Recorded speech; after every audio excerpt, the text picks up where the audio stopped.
I heard in a previous podcast with you that there was this time where you and Jacob went out to coffee and he kind of laid out maybe a master plan or just this Notion doc and was kind of fleshing out some ideas of the future and maybe what Zora could and would be.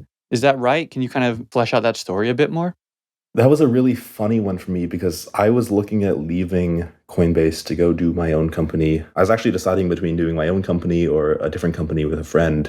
And I started seeing Jacob tweet these funny emoji sequences on Twitter. And it was just moon, sun, moon over and over. And at that point, I had this feeling that Jacob was about to go do his own thing as well. So I asked him out for a coffee just to get a better idea of what he was looking at doing. And we went out for coffee. He shared this Notion doc with me. And at that time, there was a fire drill that happened at our office, and all of the Coinbase employees came outside, started walking down the street, and a bunch of them walked past us. And one of them even came inside. And I remember him asking, be like, oh, so when are you guys co-founding a company together? And that person is actually now working in the Nouns ecosystem, who I'm not going to dox right now, but it's funny seeing them in that circle now as well. But yeah, we went out for this coffee. He shared this Notion doc. And I think the next day or within that week, I had given my 2-week notice to go work with Jacob on this idea.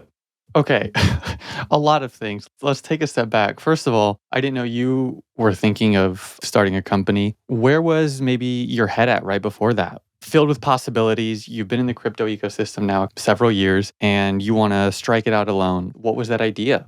What was pushing you towards that?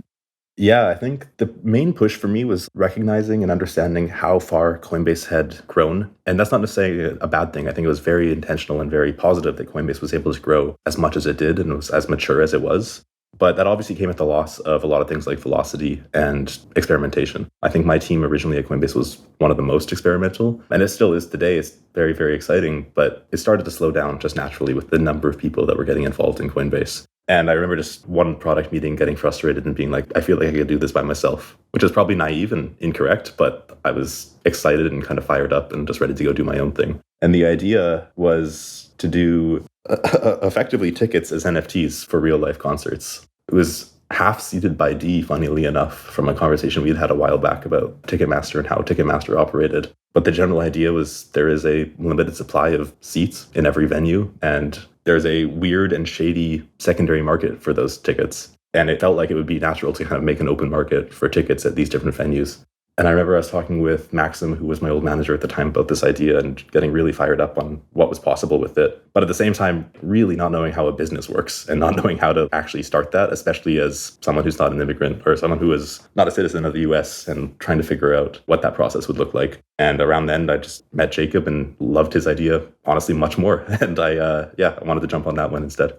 I was going to say, now it feels like there's 3 options. You stay at Coinbase, which again, I totally relate to the feeling of the need for speed and autonomy. And this is now getting slower, even though it's successful. Your own thing. And then it just boils down to Jacob. The idea was maybe more compelling. Yeah, I think Jacob has this incredible way of describing very complex ideas and very complex futures into the most simple form of writing possible. Similar to, I think, like what I respect about Murakami and his books from earlier. Jacob has that with product ideas and with ideas about what the future could bring with different forms of tech. And he spoke to something that was sitting in the back of my brain for a while about the concept of DAOs and how DAOs could interoperate with one another. And that really, really spoke to me. So I got very excited and kind of trusted the process and just jumped in with that. I have to ask, do we still have the Notion doc somewhere? Does it exist? Do you know? I actually found it a couple of weeks ago. No way. It was funny because I was rereading it and we've almost come entirely full circle back to the original Notion idea. That Notion doc that he'd written, we didn't start with the idea. We kind of started in a different direction. And now I think we're finally coming back to the original idea of Zora with things like the Nouns Builder project that we're working on. Has that ever seen the light of day? I think one day that might get shared publicly, but that would be on Jacob. I don't think it has. I think a few people within Zora have seen it at this point, but I don't think it's ever been shared publicly yet. Maybe one day.